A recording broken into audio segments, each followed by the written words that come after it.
السلام علیکم. آج میں بخاری شریف پڑھ رہا ہوں. رسول اکرم صلی اللہ علیہ وسلم پر وحی آنا کیسے شروع ہوا اس کا بیان کر رہا ہوں. حضرت صلی اللہ علیہ وسلم پر وحی آنی کیسے شروع ہوئی اور اللہ نے یہ جو فرمایا ہم نے تجھ پر اس طرح وحی بھیجی جیسے نوح اور اس کے بعد دوسرے پیغمبروں پر بھیجی، اس کی تفسیر. ہم سے بیان کیا حمید نے کہا ہم سے بیان کیا سفیان نے کہا ہم سے بیان کیا یحییٰ بن سعید انصاری نے کہا مجھ سے خبر دی محمد بن ابراہیم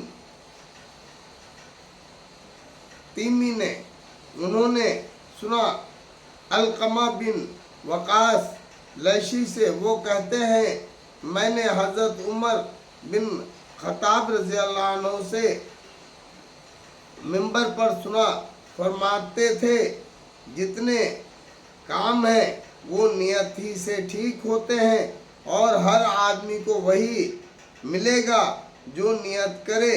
پھر جس نے دنیا کمانے یا کوئی عورت بیانے کے لیے ہجرت کی، اس کی ہجرت اسی کام کے لیے ہوگی. ہم سے بیان کیا عبدل بن یوسف نے کہا ہم کو خبر دی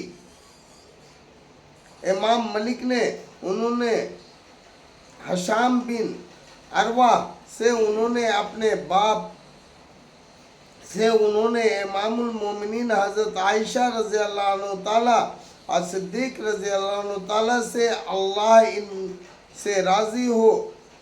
حارث بن ہشام نے حضرت صلی اللہ علیہ وسلم سے پوچھا اور کہا یا رسول اللہ آپ پر وحی کیسے آتی ہے؟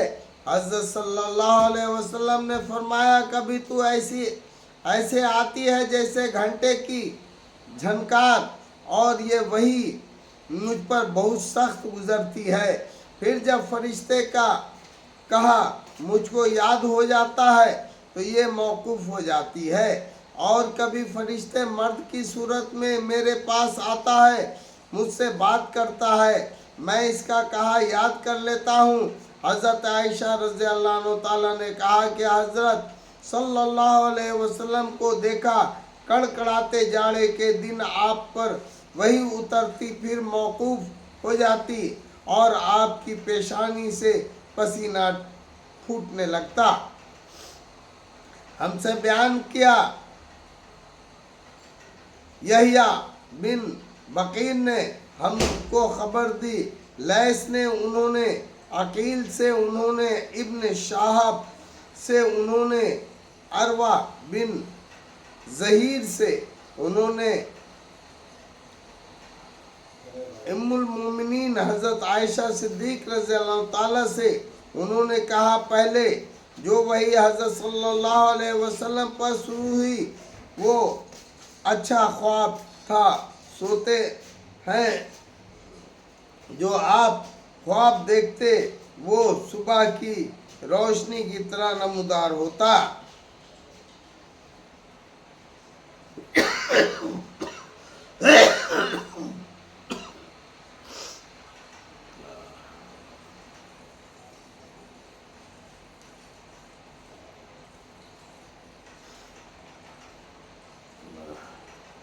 پھر آپ نے تنہائی بھلی لگنے لگی اور آپ ہرا کے غار میں اکیلے رہا کرتے اور وہاں گنتی کی کئی راتیں پتشائی یعنی عبادت کرتے.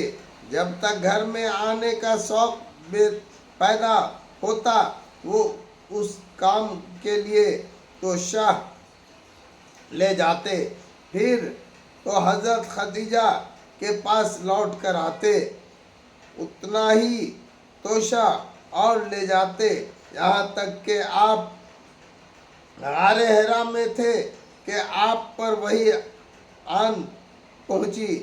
حضرت جبرائیل آئے، انہوں نے کہا پڑھ. آپ نے فرمایا میں نے کہا میں